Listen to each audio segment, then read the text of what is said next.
You're watching Global Mirror. Up next, we will talk about that big Zelensky-Donald Trump meet slated to be held in a short while from now in Washington, D.C. But before that, let's quickly get you the top international stories tonight. Boost to the EU-India partnership as Prime Minister Modi holds delegation-level talks with the European Union Commission chief Ursula von der Leyen in New Delhi. The two sides discuss collaboration in key areas such as trade, technology, security and mobility. Prime Minister Modi also announces that both sides are aiming to conclude the much-anticipated bilateral free trade agreement by the end of this year. US President Donald Trump and Ukrainian President Volodymyr Zelensky to meet in Washington, D.C. in a short while from now. Both the leaders are slated to sign a historic critical minerals agreement that will give America access to Ukraine's rare earth minerals as Trump vows to end the war.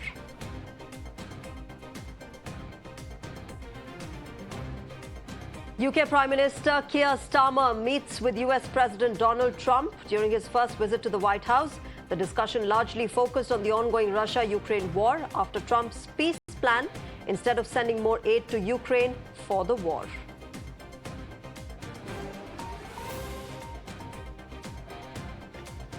Four dead and several injured after a powerful bomb exploded within a pro-Taliban seminar in Pakistan's northwestern province of Khyber Pakhtunkhwa.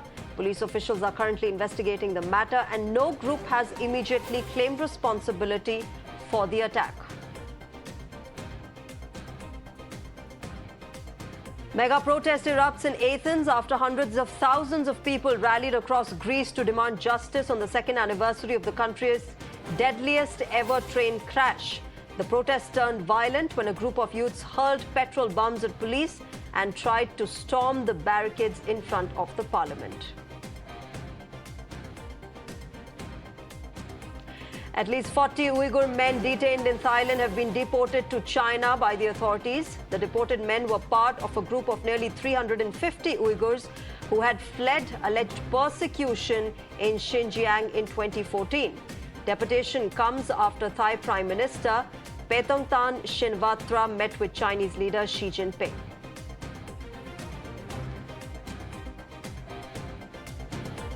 February 2022 was when the Russia-Ukraine war began, and February 2025 is when the Russia-Ukraine war might end. 3 years since the conflict began, it seems peace is on the horizon. Volodymyr Zelensky is in Washington, D.C., and any time now he would be meeting with the American President Donald Trump. With a $500 billion offer from Trump, the Ukrainian president is also hoping for Trump to soften his stand and provide some kind of concrete security guarantees. Now, whether or not Trump makes concessions is something that we'll have to wait and watch. But Donald Trump did go easy on him and, in fact, took a complete U-turn on calling Zelensky a dictator. Take a look. A dictator without elections. Zelensky better move fast or he's not going to have a country left. Got to move fast because that war is going in the wrong direction. In the meantime, we're successfully negotiating an end to the war with Russia. Mr. President, do you still think that Mr. Zelensky is a dictator? Did I say that? I can't believe I said that. Next question. Well, so that, of course, is quintessential Trump. But remember, there's a lot that Zelensky expects from today's meeting. He wants to know whether America has plans to halt its military aid to Ukraine and whether Kyiv could purchase weapons directly from the U.S. He also wants to know if Ukraine can use frozen Russian assets to buy weapons and if Donald Trump plans to lift sanctions on Moscow. Now, the Ukraine-US deal, remember, continues to be in focus as well. It not only has the crucial mineral wealth trade deal, but a reconstruction investment fund too. As per the deal, the government of Ukraine will contribute to the reconstruction fund 50% of all revenues earned from its mineral wealth and natural resources like hydrocarbons, oil, natural gas and other extractable materials. So lots on the plate. The war still continues and peace is waiting silently in a corner. The question that remains, will the bloodshed finally end? Let me straight away get to my guests on the show. I'm joined by Fred Wire. He's a Russian expert and journalist. Ambassador Achan Malhotra is joining us on the show, and Dr. Richard Benkin, author and geopolitical analyst, is joining us. Good evening and namaskar to all of you gentlemen. Dr. Richard Benkin, let me start with you. What is the sense that you get? Are we finally inching towards peace? Are we finally inching towards the end of the Russia-Ukraine war finally? First of all, thank you for having me on. Excuse me. Yeah, I think certainly peace is within reach.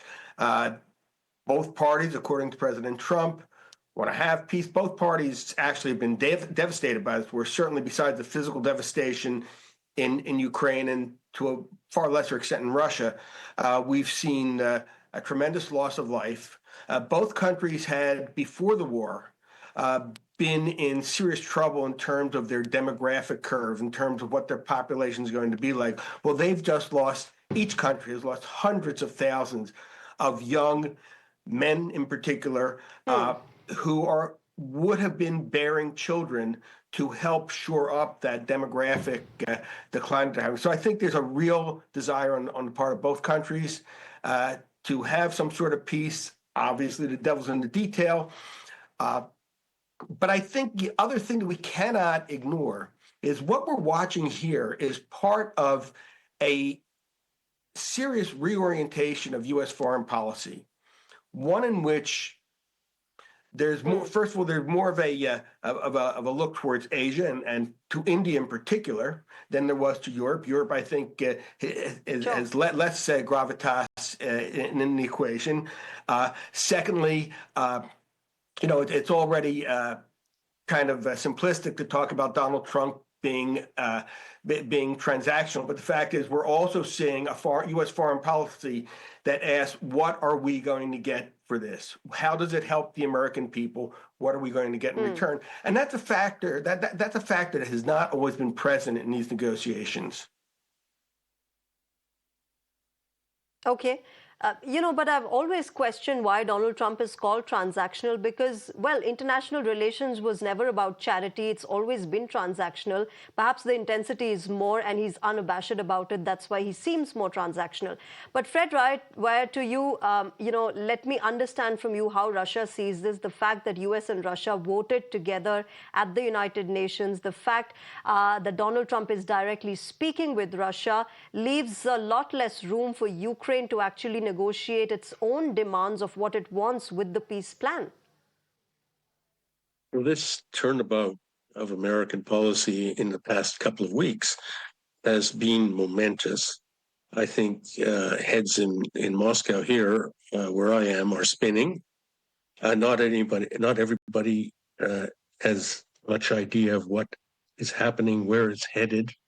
But I think the Russians are very, very happy in the short term, because what has happened is the beginnings of full-scale normalization of relations between the United States and Russia. You have to remember that not just for the past 3 years, but basically since 2014, when Russia annexed Crimea, the sanctions, the diplomatic tit-for-tat expulsions and closing down consulates and so on, everything was ruptured. Airlines, postal services, there has been virtually no contact, certainly for 3 years, between these two nuclear-armed superpowers.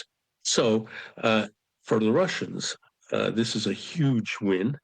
They just in Istanbul yesterday were discussing how to restore these things like airline links. A lot of technical discussions will follow, but gradually we will return to some kind of normalcy. And in that normalcy, at least this is the way the Russians view it, within that new normal, they will engage in peace talks with the Americans to figure out a blueprint for peace in Ukraine. My sense is that the Russians do not regard Ukraine as the main problem. It isn't at the top of their agenda to end the war. They are winning it gradually, painfully, inch by inch, but there is no question at this point that they are eventually going to crush Ukraine if the war continues. So I think Donald Trump is getting ahead of that. He doesn't want to own Ukrainian Okay. defeat. He wants to be the framer of peace, profitable peace, and that's quite different from the Biden administration that clung to its policies of supporting Sure. Ukraine as much as it takes. That's very different, and there's no doubt that it opens the door to a peace settlement that will end this awful war. Okay.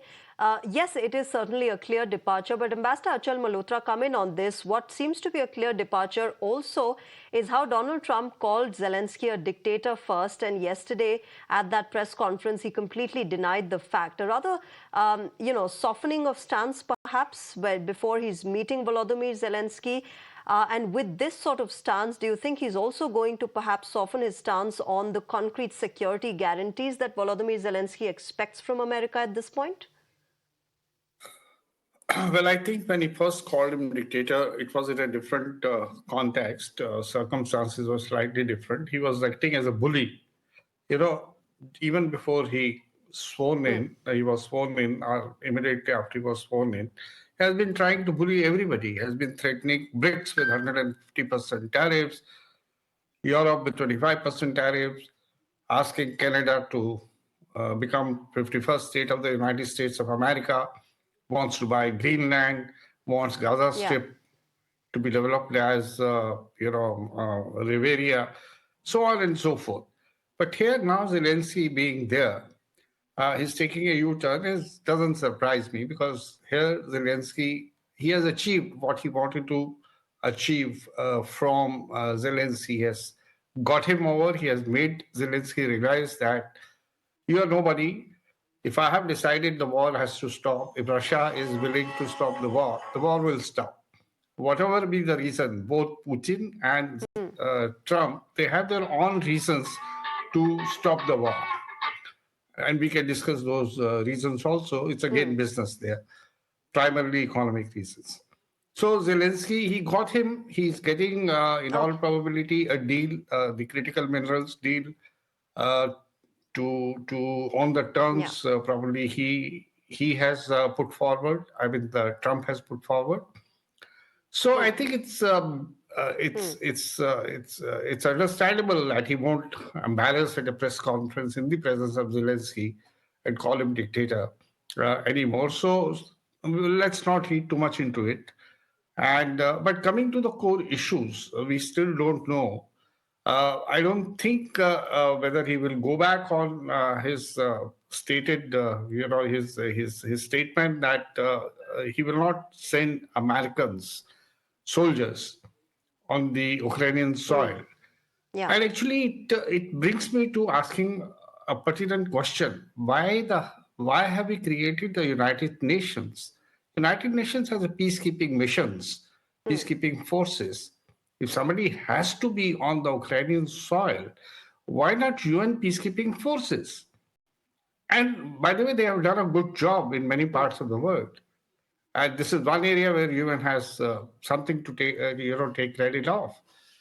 So we will have to see how it pans out, whether Russia, how determined and reluctant would Russia be on this question of, deployment of foreign forces on the Ukrainian soil. There are much more to be decided. And the issues are very complicated. The issues belong to the territory.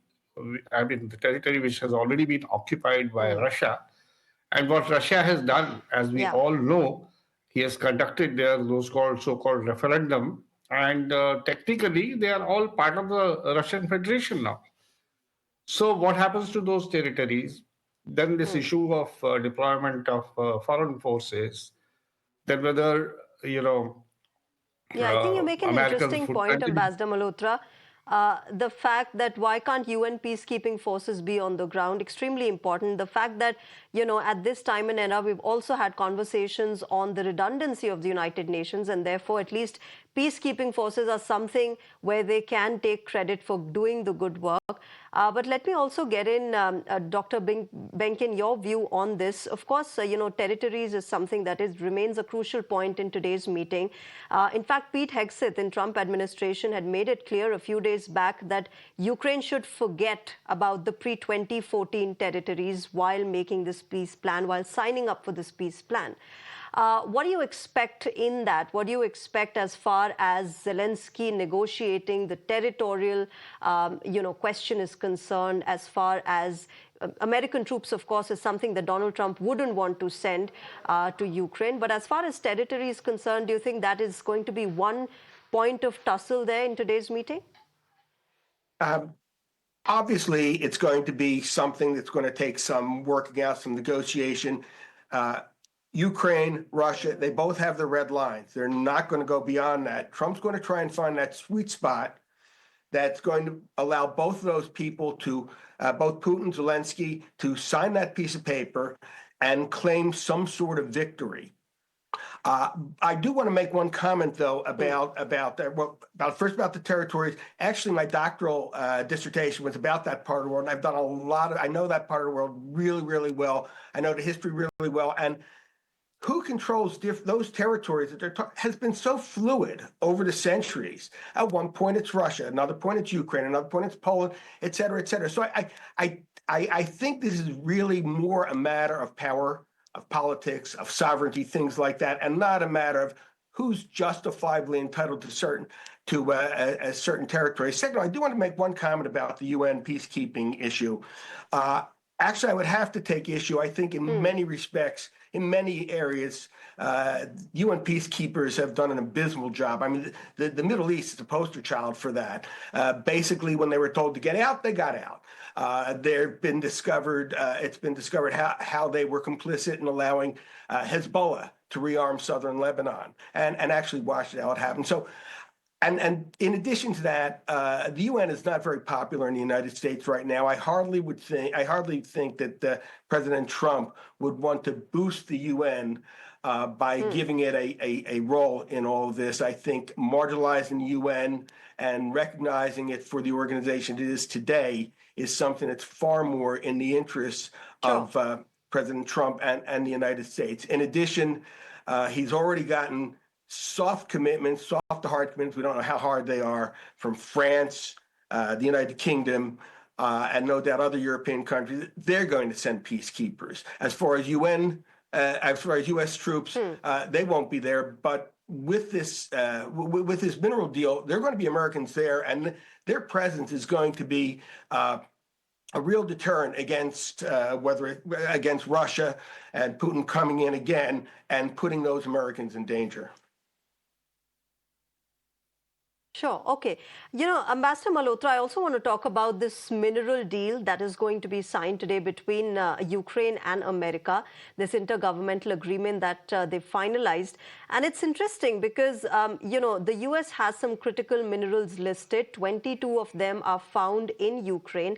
And therefore, Trump being Trump, he's made this transaction, he's made this deal that you're going to be giving us 50% of that at $500 billion. The likes of titanium, lithium, all of that are available in Ukraine. But many are questioning why would the U.S. need that sort of, critical mineral wealth when it has its own. An interesting point that emerged was the fact that 90% of the rare earth mining is right now dominated by China. Do you think that is one of the key points why Trump is pushing for this? For America, it's going to be whatever comes our way should benefit us, and it'll help us in countering China. That is very important. But as you said, that the other part of your question as to why the United States of America is interested in the Ukrainian natural resources when they have their own. But you see, what they have their own is their own. And this is the kind of approach America had applied to the crude oil for many, many years. They kept them in reserves. They have only of late started exploring and exporting, because probably they have come to realize that sooner or later the emphasis would be on clean energy and crude oil will go into the background, and then there's no point in having these resources buried under the ground. Make the best use of them now. So similarly, these rare, the critical minerals are going to be used for years and years in future. So why not avail of this opportunity? Yeah.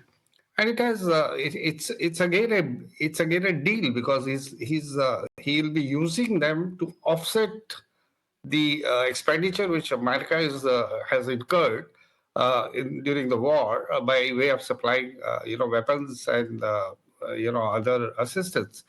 So I think this is the approach, but China factor is definitely very, very important factor.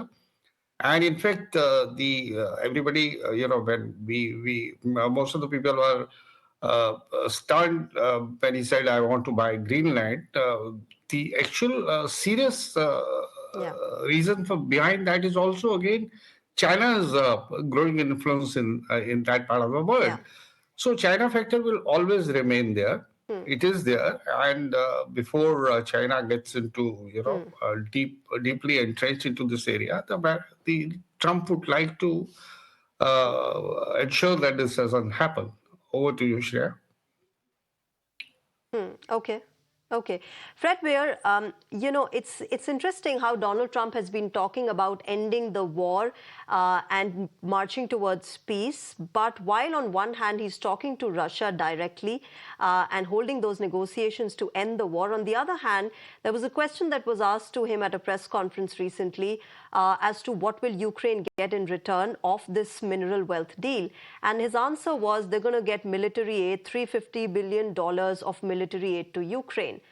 Are you concerned with that? Would Russia, would Putin, be concerned with saying something and doing something else on part of Donald Trump? I think the Russians, having had 4 years of experience with Donald Trump in the White House before, are very leery of getting in bed with him. And their expectations are low.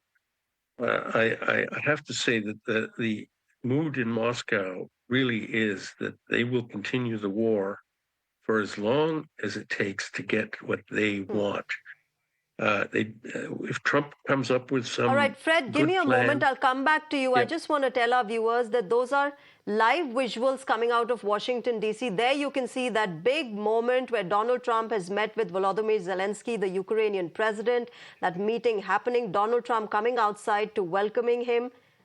And there you can see the two leaders, that big meeting, and Donald Trump's standard fist bump into the air while welcoming Volodymyr Zelensky with a handshake. And now that big meeting is underway, ladies and gentlemen, something that not just America, Ukraine and Russia are talking about, but the entire world has its eyes on what transpires in that meeting, what comes off that negotiations between America and Ukraine. Right now, as we speak, ladies and gentlemen, those visuals from Washington, D.C., where Donald Trump had come out to welcome Volodymyr Zelensky, and the two leaders are now holding a meeting there. All right, let's get back to our discussion. Fred Weir, please continue. The Russians have a few simple things that they want, and Putin keeps referring to the abortive agreement that was near to being sealed back in March, April 22, and its very basic stipulations were that Ukraine must be neutral, that is, no joining NATO. Secondly, that it must be substantially demilitarized. And they were arguing about the numbers back and forth, but serious demilitarization of Ukraine. And third, there had to be language rights, Russian language rights for ethnic Russians and Russian speakers in eastern Ukraine. So those are still, as far as I can tell from what Putin says, those are still their red lines. That's what they insist upon. Plus, after 3 years of war and a very high price in blood, they will want to annex those 4 territories that they've already effectively annexed and under Russian law made part of Russia. So, and there will be some other back and forth, I'm sure, but the Russians will insist on that. And in return, they will let there be an independent Ukraine as long as it's sort of Finlandized. And last week they even reiterated that it could join the EU if it wanted to.